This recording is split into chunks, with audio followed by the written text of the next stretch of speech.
Sofía Gómez Pisfil e son de cuarto B de primaria e hoxe vouvos contar un conto titulado Bombón. Certo día, un cociñeiro chamado David foi a mercar carne á praza. Ao rematar, subiuse na súa furgoneta, mais non se decatou que un can vagabundo tamén se subira.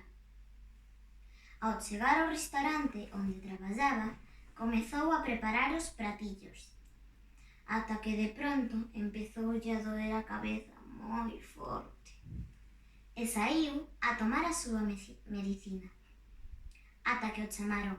David, entra, que os comensais esperan. Mais non se decatou que deixou a porta aberta e o can, atraído polo cheiro da carne, entrou. Puxo a cociña patas para arriba. Todos os cociñeiros querían atrapalo, mas non eran capaces, ata que o xefe de cociña sacou un coitelo. Quería matalo! David lle dixo: non o fagas, é un pobre animaliño morto de fame. O xefe de cociña enfadouse e dixo: non vou tolerar que na miña cociña permítanse estas parvadas. E chegou a dona do restaurante e dixo: perdoa, pero non é a túa cociña, é a miña cociña. O xefe de cociña enfadouse e marchou. A dona do restaurante nomeou a David como xefe de cociña. Ao rematar o traballo, atopouse co can. Quería darlle as grazas e así comezou unha gran amizade.